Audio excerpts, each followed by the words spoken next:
John, are you ready? I am. I can't see you. Are you sure? There he is. There he is. I'm here. There you go. All right, we'll go ahead and get started. It's the top of the hour. I'd like to welcome everybody, whether it's morning or afternoon, to our webinar today. We're talking about the Great Resignation and strategies to maintain the nonprofit workforce. My name is Max Smith. I'm the Communications Director with 501c Services. Many of you on the call today are already working with us, and we greatly appreciate that. For those of you who may not be familiar with us, we're a 100% employee-owned company. We work with approximately 3,000 nonprofits across the country. We provide them with unemployment services or human resources assistance. And like I said, if you're already working with us, I greatly appreciate your spending some more time with us today. We do sessions for our customers once a week, and every now and then we open one up to all of our new friends who are here today. I'm going to cover a little bit of housekeeping before I hand the deck over to John, who's our guest today. If you have any questions, we're taking questions as we go. John will be able to answer questions as we go. There's also staff on the chat or in the questions area who can answer your questions as well. So John may not address you. We might get Tammy in the background answering your questions. So please go ahead and interact with us as you need. If you want SHRM credit, you all know how that works. There's a post-event survey that you need to fill out for me so that I know to send you the appropriate credit. That will pop up when we're done. If you don't have time to do that right then and there, you need to run a lunch to another meeting or whatever, that'll be fine. You'll get an email about an hour after the session with the same poll attached. And just fill out that poll for me and I will send you your credit. And I greatly appreciate that. The materials that John's covering today are already available in your handout section of the GoToWebinar browser. So you can download that, follow along, make notes if you like. We will also send you a copy of that with our post-event email later today as well. So you'll get that several times. Now I'll go ahead and introduce John. He's the founder of NextJob, and NextJob's mission is to provide coaching to those looking for work. And actually, NextJob's program is utilized by the 501 membership. We provide it to them at little to no cost to help separate employees of our 501 membership find new jobs after they've been separated from the employer. John also is a president of the American Institute for Full Employment. So as you can see, he's a person who likes to find people jobs. And I'm going to go ahead and hand the deck off to you, Mr. Courtney, so that you can open your screen and send us all our way. And I'm sure, John, that you'll cover a little bit of what NextJob does as you go as well. Yes, I will. Thanks, Mac. I'm just going to make sure I've got the right application here. We have a video at the end that play. I think this is it. Can you see my screen, Mac? Yes, I can. Okay. I'm not seeing presenter view, but there we go. Yeah. Okay, great, great. Well, hello, everyone. Thanks for having us. I know this has been a tough season for everyone. We have some epic record shortages in workers. It's hamstringing every sector, every industry that we work with, and I'm sure you're seeing it across the board as well. With me today is Tammy Mullen. You'll see her appear in the chat. She'll have some questions for you and spark a little discussion. She'll be taking your questions, comments. And Christine Stiller is here. She's our director of coaching operations, and she's going to talk to us a little bit when we get to the section about what does growth and leadership coaching look like and how's that evolving? What are we doing in that space? But first, we're really going to examine more of what's the research say? What are some of the trends? What's unraveling? What's changing? And so a quick update on the Great Resignation. So here are the 4 areas Mac asked us to take a look at. First is labor market trends. We'll dig into a little bit of the data. I'll geek out a little bit. Sorry for that. We'll look at attraction and retention strategies. How do people keep people in, and how do you bring them in? What are the things that are working? And we want to hear from you because you've got a lot of peers on the call and probably have a lot of evolving ideas that the research isn't picking up yet. And then we'll talk about the career growth and leadership coaching and answer questions throughout. We'd love to have your feedback, your thoughts, your questions. So the Great Resignation, this is my personal story about the Great Resignation. In the middle of the Great Resignation, our son, Matthew, you can see him right here. He's the most energetic guy on the team right now. And he said to me in the middle of basketball season, I quit, Dad. I quit. I'm out of here. I quit. I'm not doing it. I said, we don't quit. We finished the season. Your team members are counting on you. And if you never want to play again, that's fine. But you can't quit mid-season. And so he was throwing up his Great Resignation, and much to my dismay, because I'm 6'6" or 5'18", as I like to tell the little old ladies when they ask me, so they could do the math. And I want our kids to at least experience the joy I've had in basketball. So here I am with a kid who wants to quit, and he's out of here. He's disgruntled. There are a lot of things that he's not happy about with his sports life balance, if you will. And now I'm on the spot as his manager or coach, and both at the same time. So I'll tell you a little bit about how that played out later. But this sentiment is everywhere, and you've seen it. The quits rate has been crazy. So you might have seen last week's data. Quits are an all-time high. They edged up even a little bit higher, met the 3%, but the number was actually higher than it's ever been in recorded data. So that's just been really concerning. It was a dip, you know, at the beginning of the pandemic. Of course, no one was quitting when there were no jobs and a lot of fear. But now coming out of it, it seems like the quits rate is really high. We also have fewer people in the labor force. So not only people exiting, but people are staying out or have stayed out from being laid off during the pandemic. We're just stepping out and saying, hey, I'm not in the workforce. I'm not looking for work. It's about 4 million fewer workers. So that's a pretty significant drop.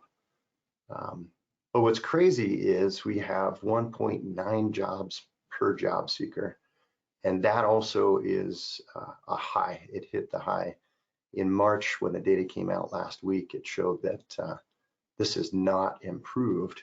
So plenty of jobs, few job seekers. And then here's the wackiest part of the whole thing. We've got workers taking 25 weeks on average to land a job.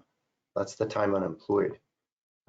So this is, you know, really almost 6 months. And when you look at here's where I really geek out. When you look at the trend lines, we've never seen anything like this.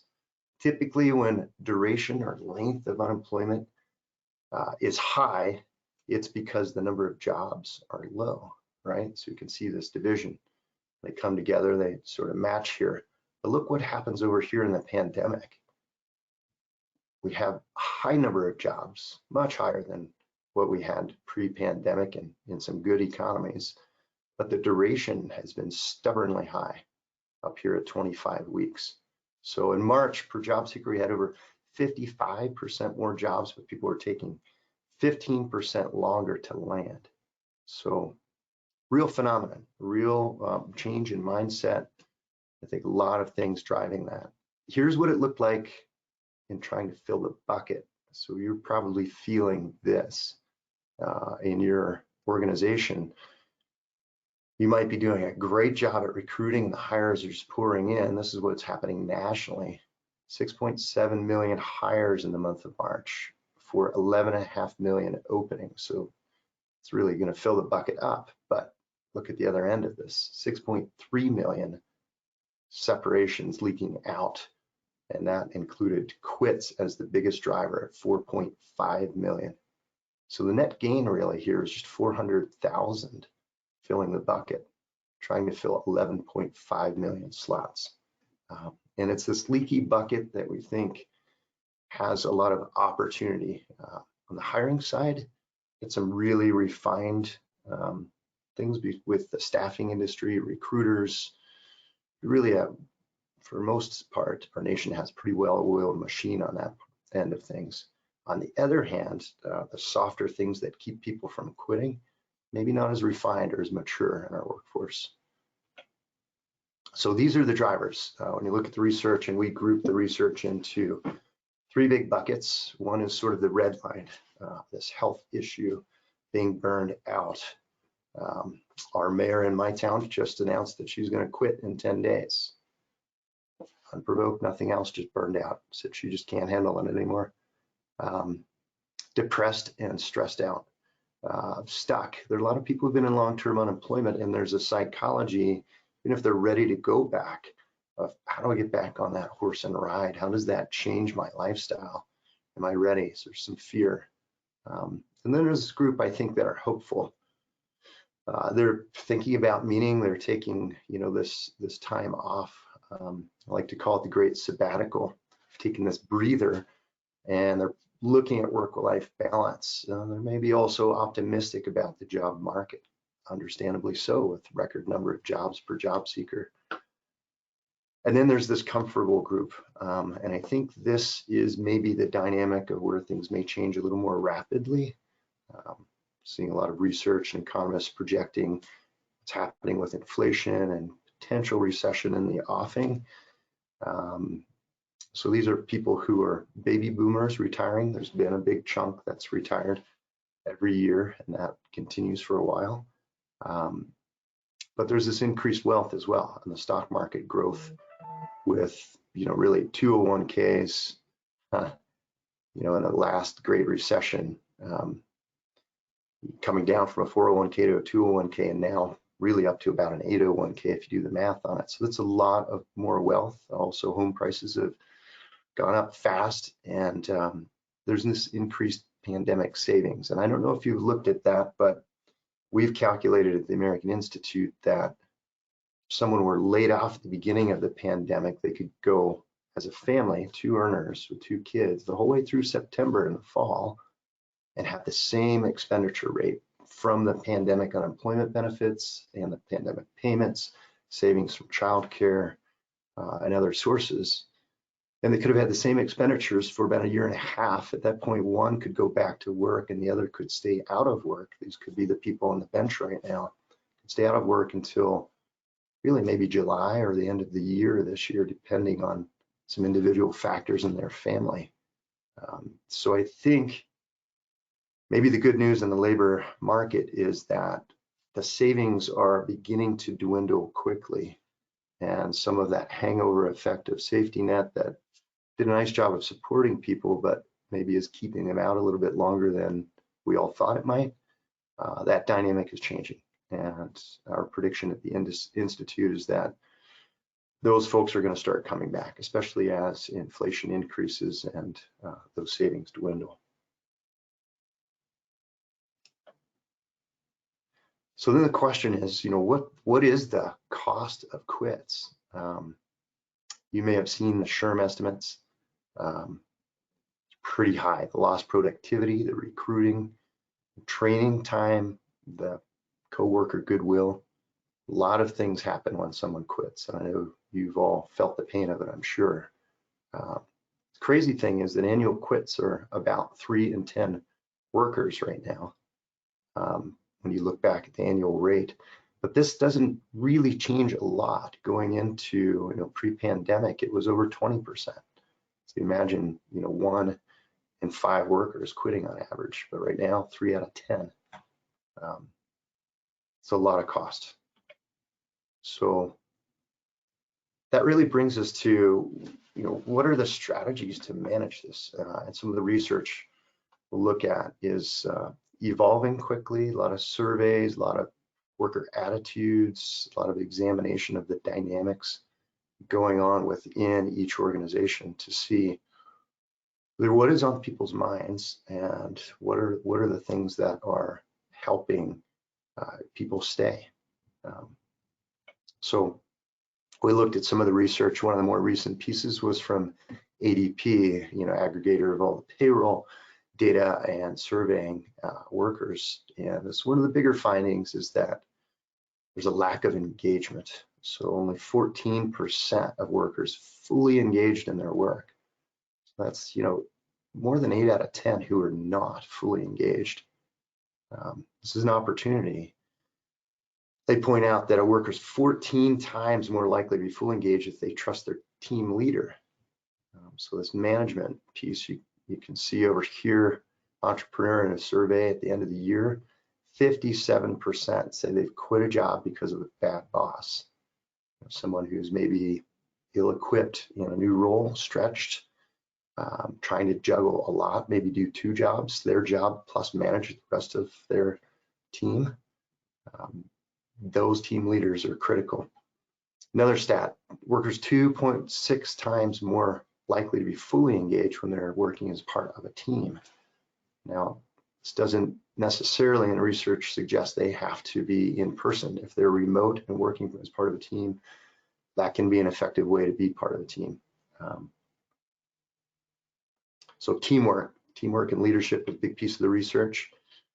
Here's another look at some of the research. 84% of workers, poorly trained managers, create a lot of unnecessary stress. So this would go back to that 57% quitting because of a bad boss. Half of employees thinking if their manager had the right training, that would make a big difference. 3/4 wanting more flexibility, 93% wanting more flexibility in when they work, which is not always easy in a lot of organizations. You have certain hours and need to serve people. Some positions, though, they have that flex. I'm curious what you all are seeing.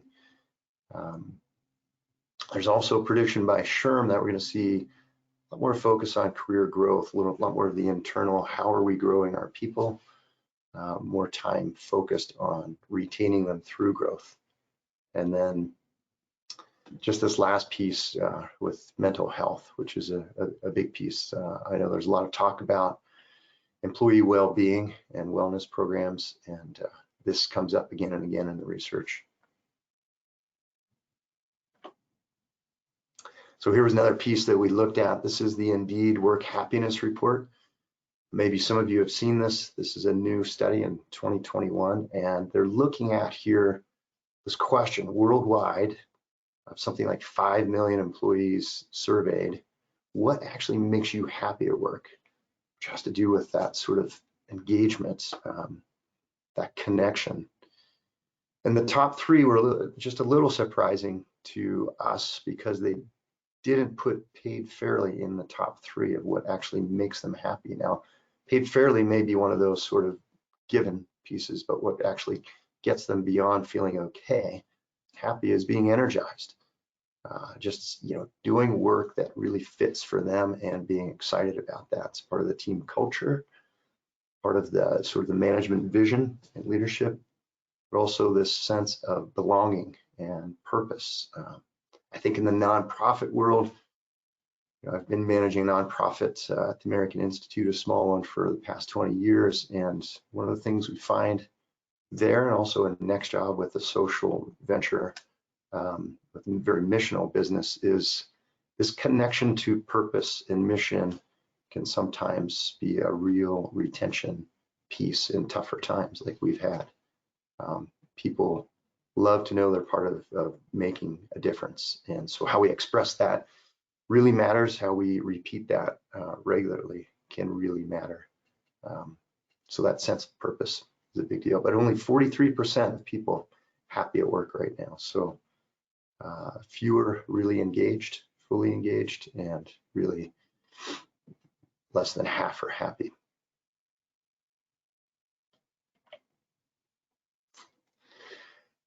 So I love this piece of really insightful research. This was Marcus Buckingham. You may recognize him from The Strengths Revolution and a lot of other books he's put out. Great researcher, connects with ADP, and he's just put out a new book at the start of this month of May. It's called Love and Work. Really good book to pick up and sort of digest how people are connecting their thoughts of work and enjoyment at work, engagement at work. One piece of research there that we heard him speak about down at a conference in Orlando a few months ago was this idea that there are certain things that are really important to people.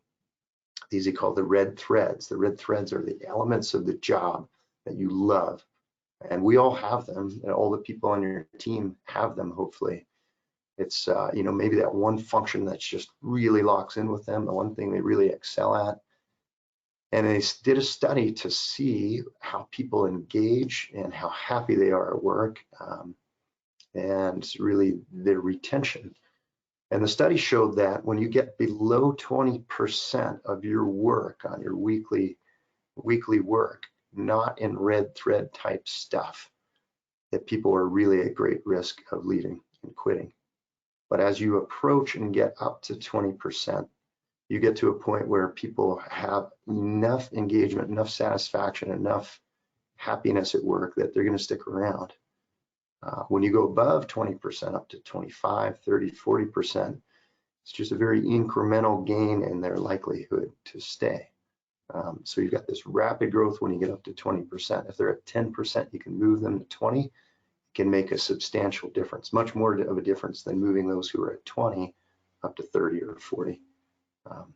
So these red threads are really, really important as we're thinking about how do we structure people's jobs, how do they work together, how do we identify as managers what are our people on our team enjoying or not enjoying, and think about how we make sure they've got enough that's filling their bucket each day. That's sort of their sense of purpose, and the bigger mission of the organization carries them on. So it's not always possible to give everyone 100% red thread. So the idea is to make sure you're filling people's buckets.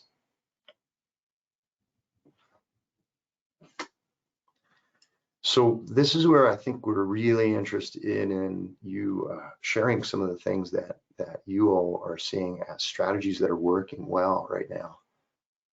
Some observations about what you're seeing that's been a great trick, things that you can share with the rest of the folks on the call. If you have some ideas, chat those in.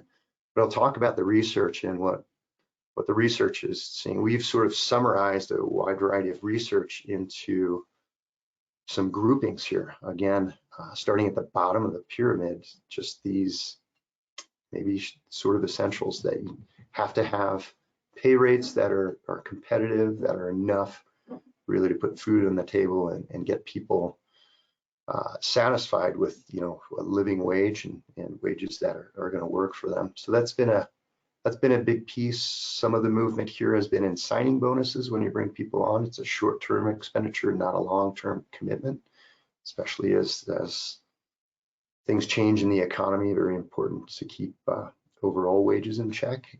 Enhanced benefits, of course, you're seeing this across the board. Offers to pay for college and 401ks, sabbatical, time off, prizes, food, a lot of creative things being built in.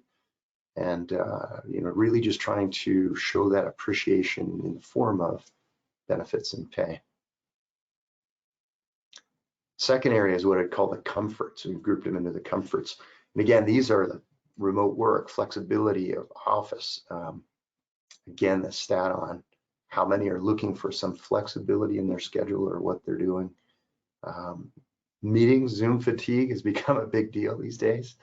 You're probably fatigued with me right now. I think this is, it's a big opportunity for us to be rethinking just sort of how short, compact we make meetings, how effective they are. But these are sort of in the center of that. But the things that sort of rise more to the level of heavy engagement, long-term stay, happiness, are things like being energized with meaningful work. Again, I think a great strategic opportunity for you all. I'm sure this is a big deal, and probably how you've kept your longer-term employees and attract people in. But that clarity on vision, mission, impact, and really this contribution of each individual can't be spoken enough to every employee, whether it's awards or any kind of recognition for what they're doing each day that makes impact in the overall goal. and mission. The greater belonging and appreciation could be ad hoc, handwritten notes, thank yous. And then this connection at work is really, really a big deal. It's how connected are people to the function of their work. This could be part of the red thread things. How are they doing with their management skills? Do they have what it takes to work in their role? Are they equipped with what they need? Do they need some training, need some coaching? This engagement piece seems to be the pinnacle of everything for retention. So, so this is the grouping of what we're seeing in the research. I'm curious, might be anything in the chat, questions, thoughts about what's working for you.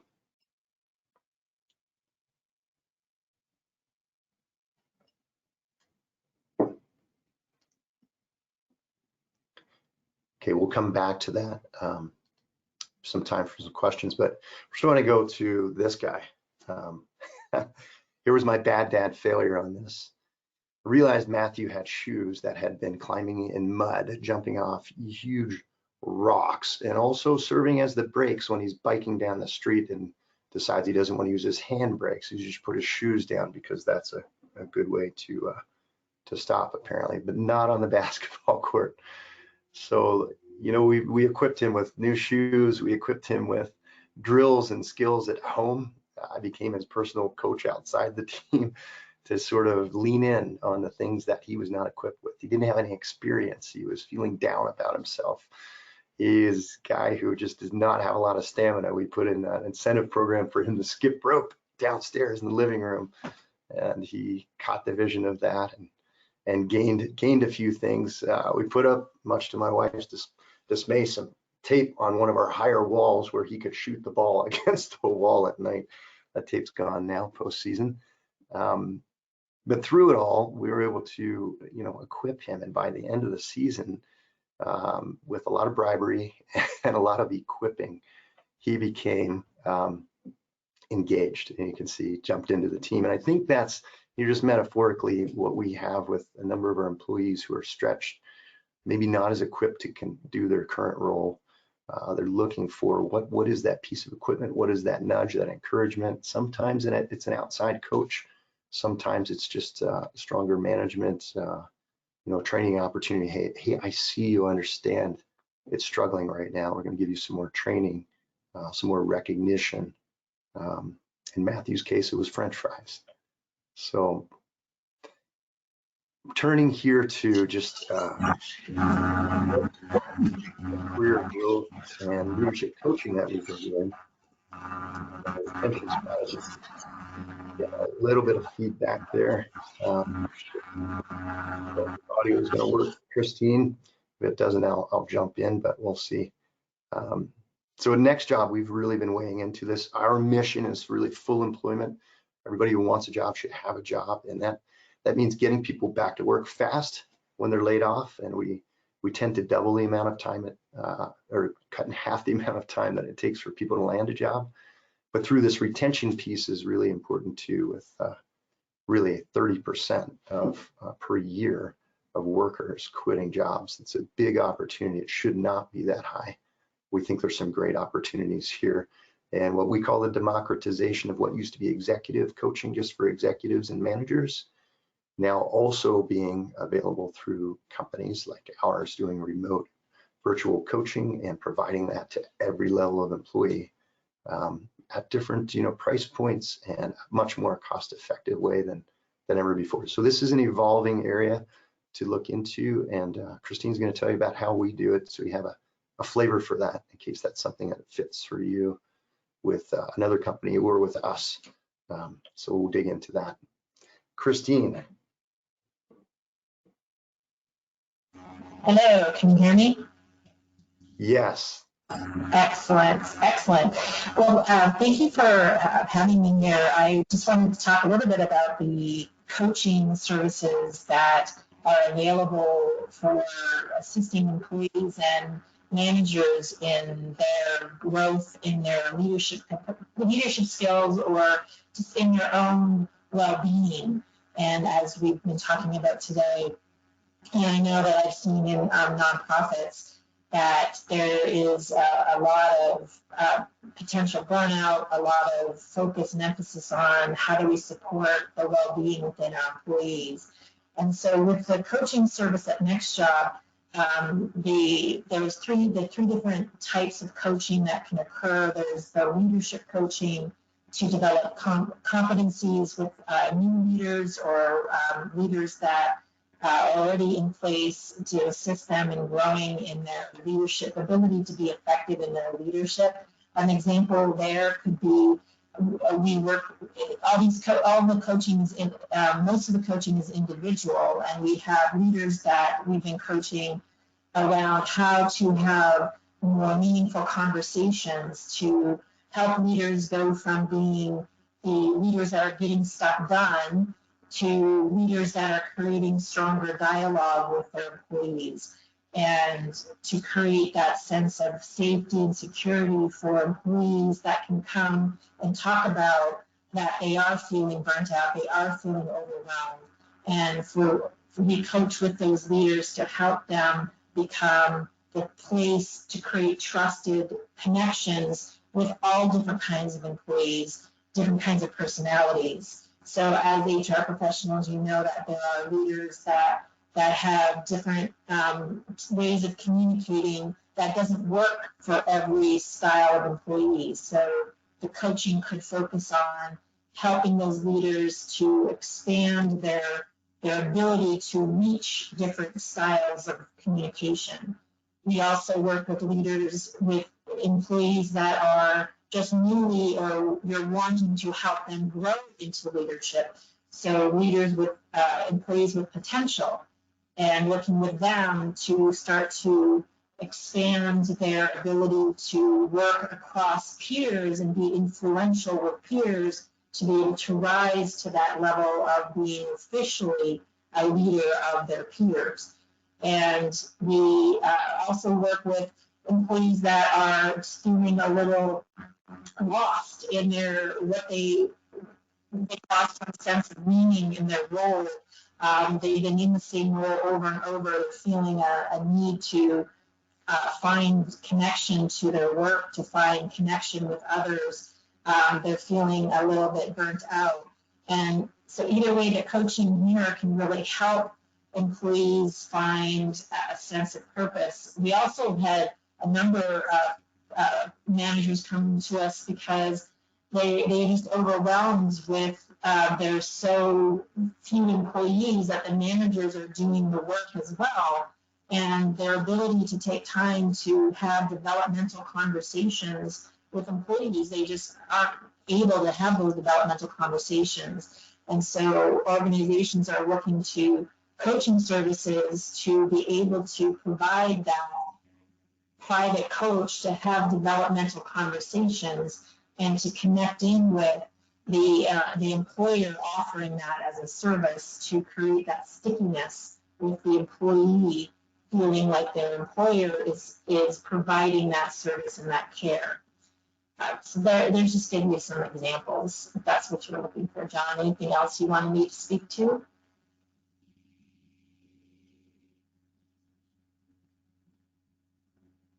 Oh, and I know we can't hear John. Maybe I need to go off mute. There we go. Yeah. So, yeah, with these coaching topics, it's always a menu, and it's really can be, compared to a lot of things, very customized, right, Christine? Yes, exactly. Our coach would work directly with that employee to identify what are their development goals, and these are just some types of conversations or some goals that they might choose. They might choose that they want to learn how to delegate. They want to learn how to be more persuasive and influential. They want to take what they've learned, and oftentimes what you've learned in a workshop, or they've learned the concepts of work-life balance, of prioritizing. They've learned concepts around saying no and creating boundaries, and they have challenges of putting in practice some new behaviors. So coming to a coach, they can set goals around creating boundaries, saying no in a way that is respectful and kind. And with that coach, then they work on that timeline, they work on those goals over that period of time.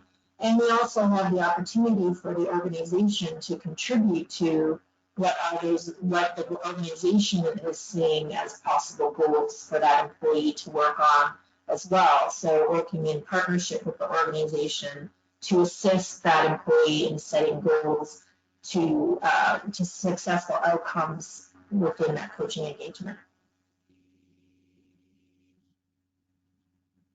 So we've got an example, I'll play a little video, but John Osborne here, we've been working with his team over at Nike for the past 3 years, and there's just a wide variety of employees who are, sort of top managers looking to go to that next level on communication, next level on developing their teams. And it's, it may be down to, as well as with sort of higher level admins and those who are in a different role, who are sort of trying to shore up some skills that have just become a barrier for them. So we have a little video here to just give you a flavor for how this works out. And Monika, Nike employee, she's going to talk just a little bit about her coaching experience. So we have a little flavor for how this really plays out. I heard about the coaching program. It was offered to me and my team at Nike. The biggest thing is that I can be my own mountain at times. And so it's really just about sometimes talking to someone else from a different perspective will let you see your way around or through that mountain. Kim really coached me to just have the courage to thrive, and that self-improvement can be both a hobby and a lifelong pursuit. Every week, I would be bringing it up to other people, like my colleagues or my friends. I'll be like, I was just talking to my coach about this, and like, I'm gonna make this change, and this week I'm focusing on this aspect, and I would be so excited about, just what that next thing could be. Having a coach like be given to me was such a blessing. It felt like there's somebody who really cared about me. They want to see me succeed. And they could really like help me see, like the correct path. And I couldn't be more grateful for that.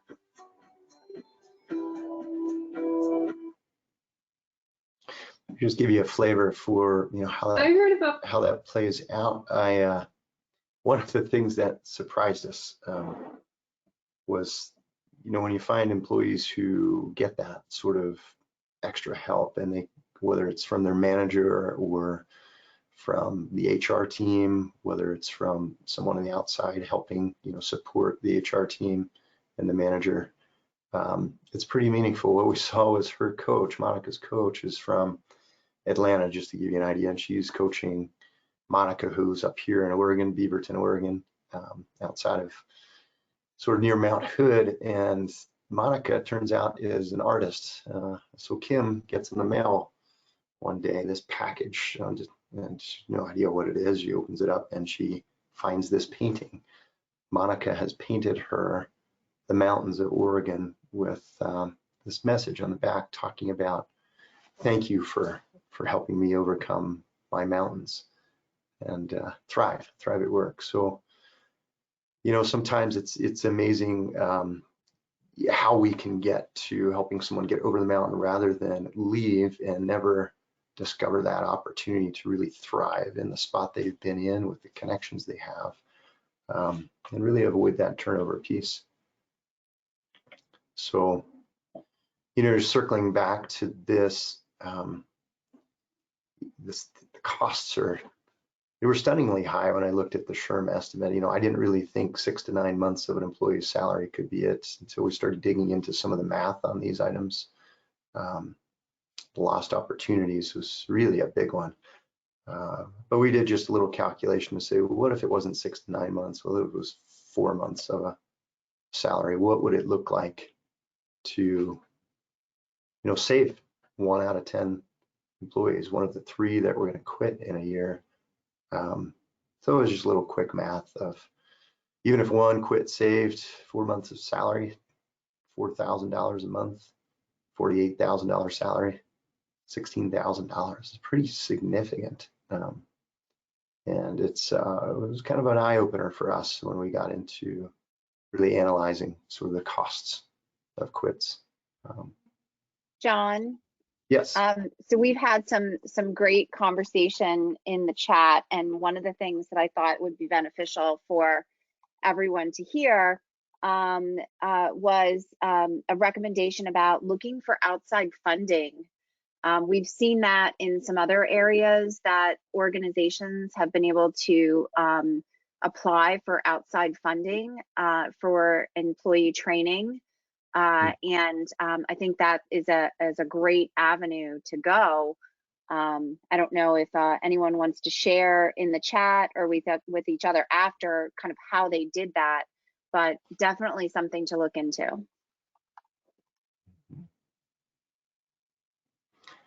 Yeah, one thing I could weigh in on there is, in the public workforce space, it's not well known. Those of you who are connected to the public workforce system would know that there are some training funds under what they call WIOA, and WIOA training funds are technically in every state, should and could be given at the choice of the employee, and they could have a voucher given to them to basically buy training. On average, I think the spend per worker who uses that money is about $2,500, maybe $3,000.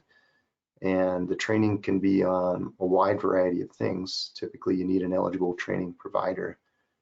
But if you have some specific skills trainings and things like that, where people are just not getting the training, you can't afford it, your job centers, as they call them, American Job Centers, if you Google American Job Center, you'll find that you'll have one nearby, and the staff have some discretion, and they can work with employees and call it incumbent worker training, meaning incumbent they're already in a job and can get some extra training, usually through the community college or another training provider, an eligible training provider. But it's not well advertised, not well understood right now. I can tell you that what I'm hearing is the feds have put a lot of extra money into that, I think through the ARPA funds and otherwise. And the challenge is they can't get people to come in for the skills training they're offering, whether it be some accounting skills or bookkeeping or software or whatever it may be. Often they're short training. So that's one opportunity I guess I would point out on the funding side. I'm sure there are many others that we don't know about.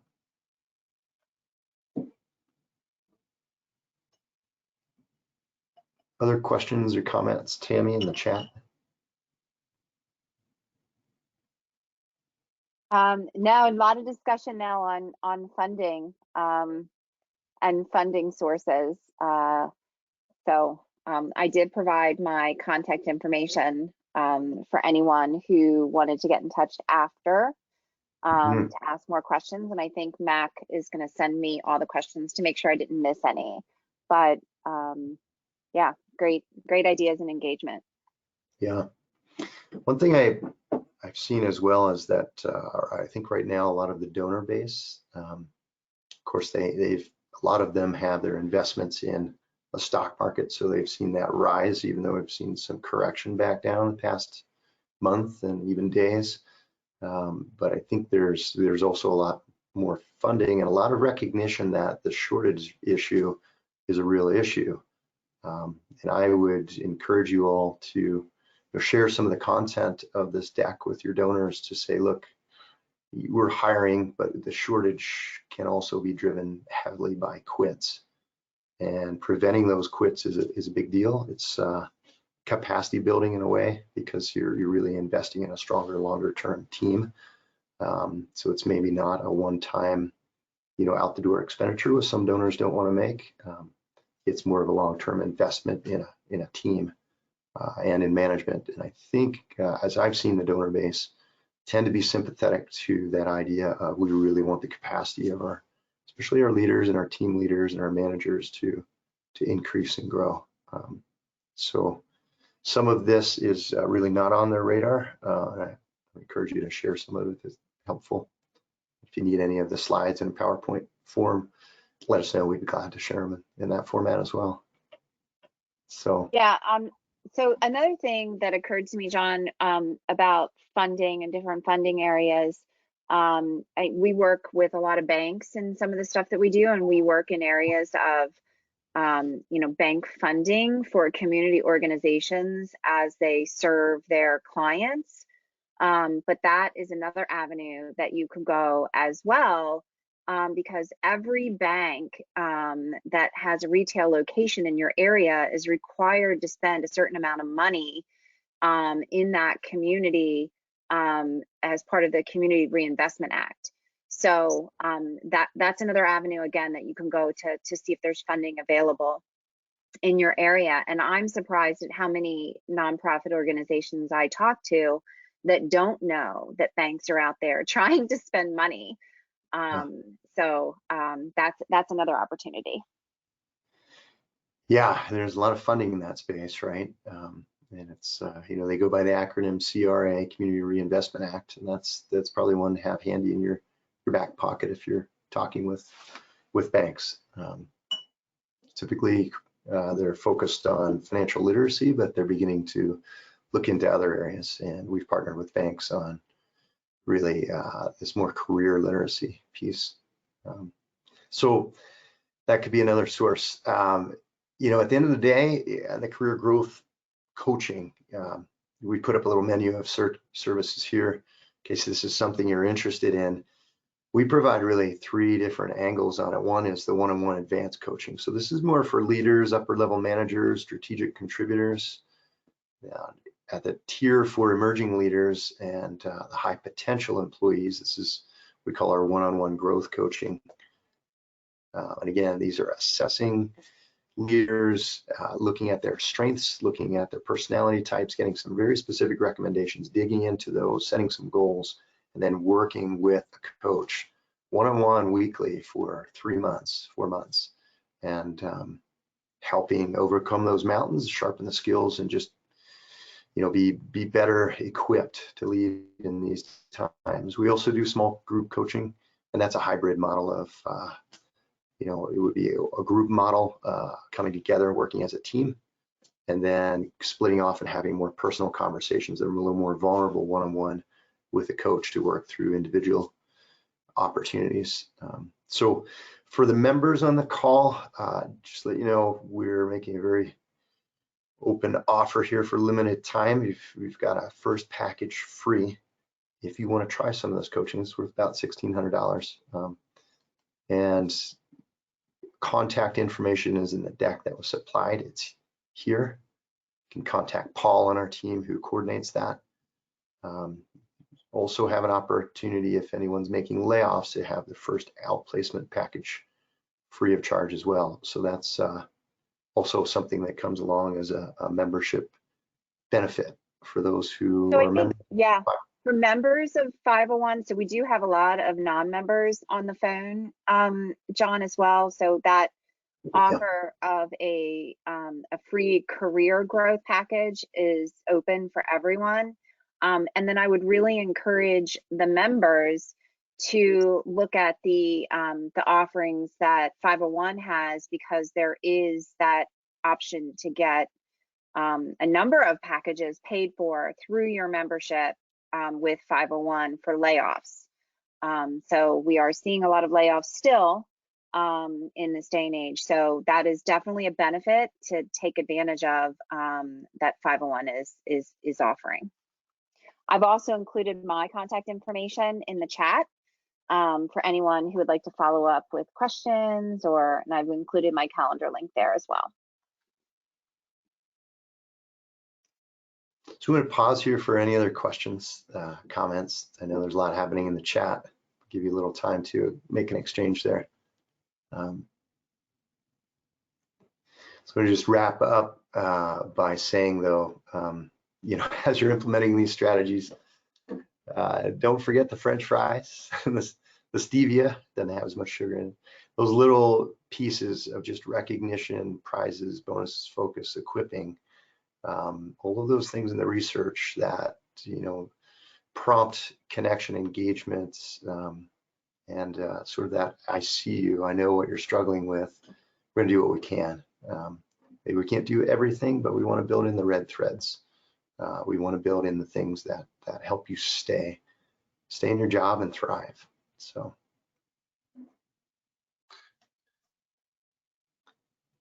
All righty, well, if there's not any other questions that Tammy is seeing, we will follow up with everybody afterwards. So Tammy will get a list of people who submitted questions so she can follow up. And you will be getting an email from me, Mac at 501, in about an hour. And if you need anything, you can just email me back and I'll put you in touch with the right people or persons, and we will get you taken care of. But John, thank you for your team's time today. I really appreciate it. Those graphs were, I'm over here with my phone taking pictures of them. So those graphs are awesome. We're glad to have you provide that information for us. Well, thank you, Mac, and thank you, everyone. All Good right. being with you today. Have a great day, everybody. Bye-bye. Thank you. Bye.